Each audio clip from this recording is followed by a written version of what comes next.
go right to questions. First one from Eric Bailey, the Tulsa World, and then we'll go to Jason Kersey.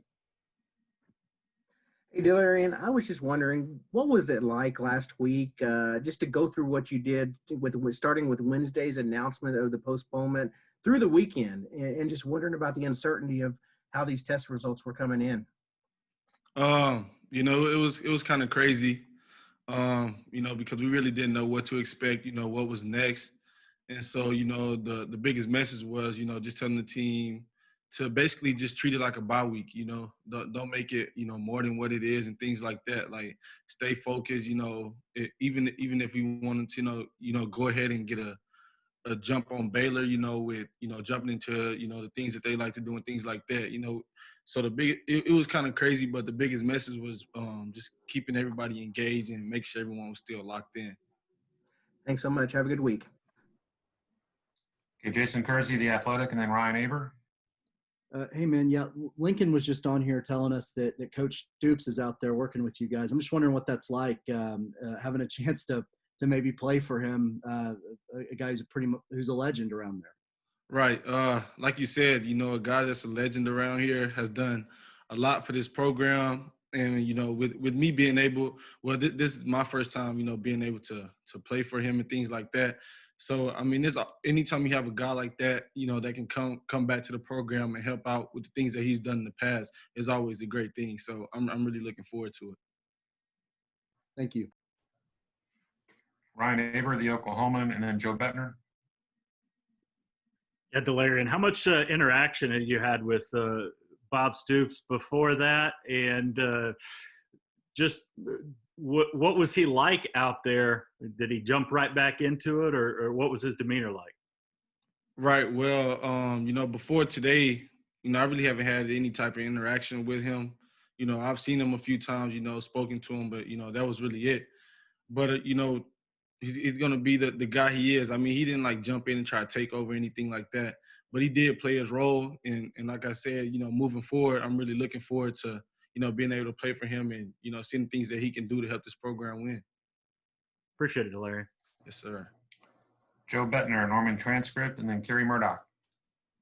Hey, Delarrin, just over the past week, I'm curious, how difficult has it been maybe to stay engaged, or has that been difficult at all? And what's kind of been the process like, kind of going back to maybe where you guys were a few months ago, where it's just Zoom calls and you're not getting able to get out into a practice field? Right now it kind of goes back to like the beginning of the season, when we really didn't know, what was going to happen next, things like that. So right now we just have to be focused on, taking it day by day. If we get the call saying, that we are able to, practice another day tomorrow, we have to be prepared, be ready to go attack the day, get better. So as far as, staying engaged and staying focused, we can't look at the bigger picture, which is, Saturday and game day and things like that. We have to be able to take it day by day and take advantage of the days that we do have right now. Thanks, Larry. Okay, let's go to Kerry Murdoch with Sooner Scoop and WWLS, and then John Hoover. Hey, Delarrin, you've had so many young guys come up this season and start to play a bigger role as the season's gone on. You were a guy that had to play almost every snap, every rep last year. How much is just kind of Coach Grinch's system and simplifying things and things like that allowed you guys and allowed younger guys to kind of step up this year? And how much has that helped when you haven't known if you're going to have certain people one week to another? Like you said, with the defense being the way it is and it's being as simple as it is, that allows a young guy to come into the program and a guy that, that can really produce and help us win. It's easy for him to learn the defense and know his assignments and things that he needs to do. So, with the defense being the way it is, any young guy that comes into the program, they can instantly step up. Once they learn the plays, they can instantly step up and continue to help the team, moving forward. And that's kind of what we're going through right now. Like you said, young guys being able to get playing time just because, they know their assignments, and at the end of the day, they can make plays and help the team win. Thanks, Delarrin. Yes, sir. John Hoover, SI Sooners, and then Brandon Drum. Delarrin, I'm interested to find out. Coach Riley said he hasn't missed any time. He hasn't tested positive, but other coaches possibly have. I'm assuming Coach Stoops was this, like helping out the DBs this week at practice? Today at practice? No, not really. I mean, he was just around, Okay. kind of helping out everyone at practice. It wasn't just a specific position group that he went into. No, he was just around helping the team as a whole. I got you. Okay. So I guess the question then is, for this team, being young, being inexperienced for the most part, a lot of underclassmen, how important has it been for you guys to develop that kind of leadership quality among each other, in case those coaches do have to miss a game, and then maybe the message of the coaches is not necessarily lost? Right. Like you said, if that does, end up happening, that's just the time for, the leaders of the team, the leaders of the defense, leaders of the offense to, step in and, continue to reiterate the things that the coaches would say if they were here, being able to keep everyone on the same page, no matter who's here or who isn't here. And so, like, I feel like, the leaders on this team, we're all mature, and, we know that, we know the coaches' expectations. We know what they allow, what they don't allow. So whether it was like a COVID reason for them being out, or, whether they, just didn't come to practice or something for a day, we will still uphold the standard because, that we know how it is around here. All right. Thank you. Appreciate it. Yes, sir. Let's go to Brandon Drum, OU Insider, and then James Hale. Yeah, Delarrin, after everything you went through last year at the end of the season with your shoulder and your collarbone, and obviously all the COVID situations as well, what has that done for you as a player, a person, how you attack not just your education, but I guess every day out there on the field? Do you take, I guess, more solace or I guess more pride into everything that you do now? Because but maybe it may be taken away, that quick, and whether it be sickness or an injury at this point. Right. Pretty much like you just said, you never know when it can be taken away from you. I never knew that, at the end of the season that I would, break my collarbone, when we have a big game coming up and things like that.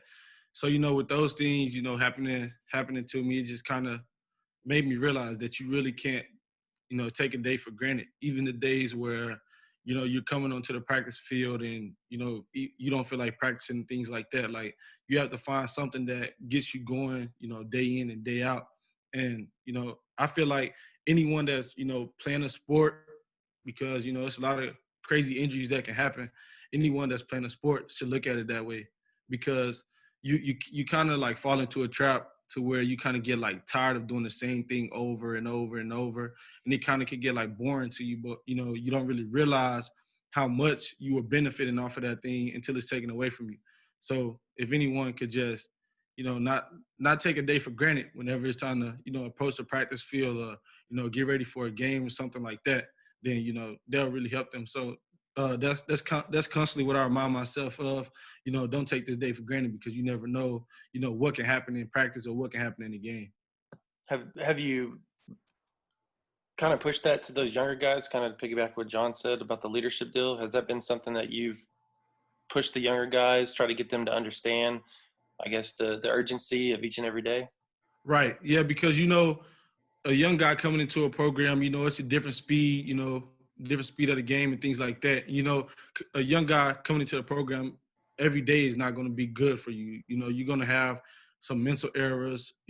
Some days aren't going to go your way, but I have to tell them, you can't get down on yourself, or you can't just fall into this trap to where like it's something that I don't want to do anymore, because at any time it could be taken away from you. So never take a day for granted. Appreciate Let's it. go to James Hale, KREF, and then Jenny Carlson.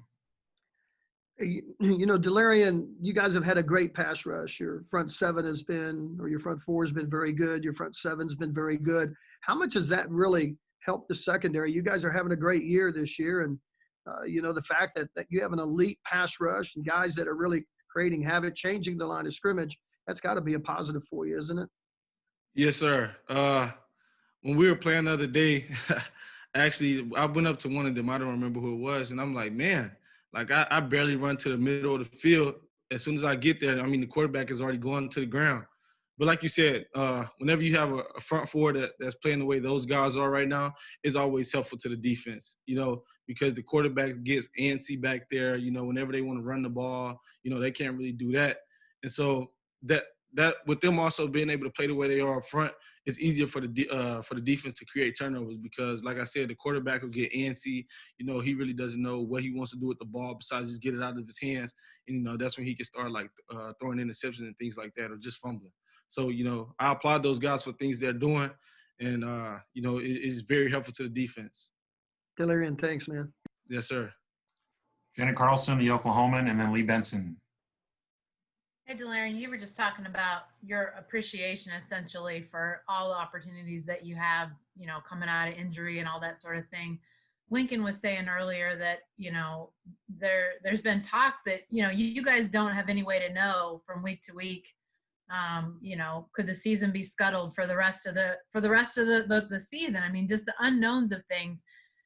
Even as you've heard those messages, what's that like to sort of process that? But then also, every time you go out there, do you sense that heightened appreciation to just be on the field? Yes, ma'am.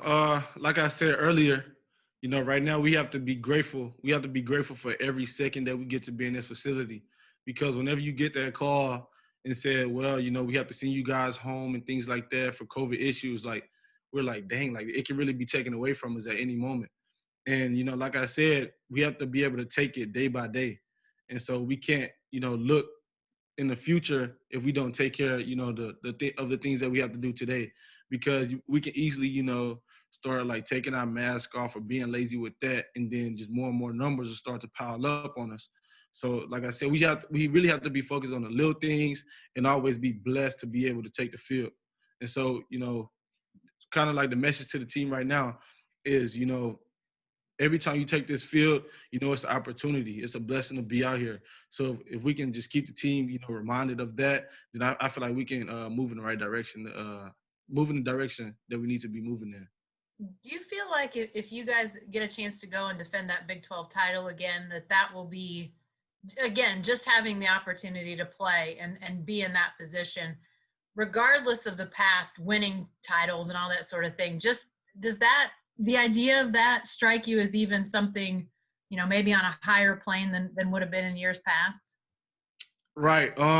It'll go down as, one of the most historic things, that happened around here, just with the circumstances, that we're going through in today and things like that. So like I said, if we continue to do the little things right, continue to put our best foot forward, take it day by day, then, the Big 12 championship and us being able to, defend that will speak for itself.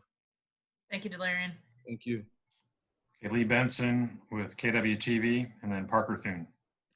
Hey, Delarrin, I'll ask you about Baylor. Last year, obviously, you guys had two really tight kind of dogfights with those guys. Same quarterback, but I know that team is quite different this year. Obviously, new head coach. Head coach, you guys saw them in the against LSU, but I know you weren't available. Anyways, just what have you seen from Baylor's offense this year compared to what you saw from them a season ago when you played against them? Baylor's offense is very talented. I mean, they didn't really lose, any guys from last year's team. And like you said, we really had two close games with those guys. So, I mean, like I said, very high powered. They have some athletes, they can do some good things in space and things like that. So, the biggest thing is you can't take those guys for granted because at the end of the day, they still have some playmakers on their team. Thank you. Okay, and last question, Parker Thune, SI Sooners.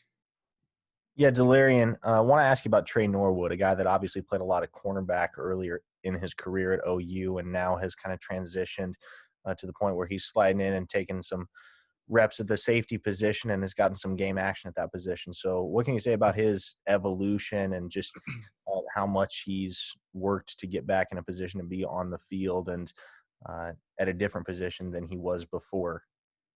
Right.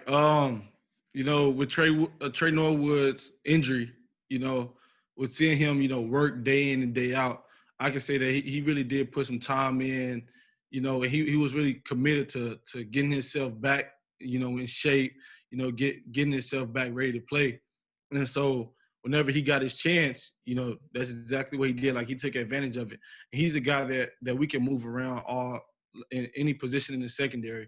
You know, he's a guy you can always count on him to do the right things. He's a playmaker. I mean, we've seen him make plays, you know, game in and game out. And so with me being able to witness the work that he put in to come back makes me extremely proud for him with the things that he's doing for the defense.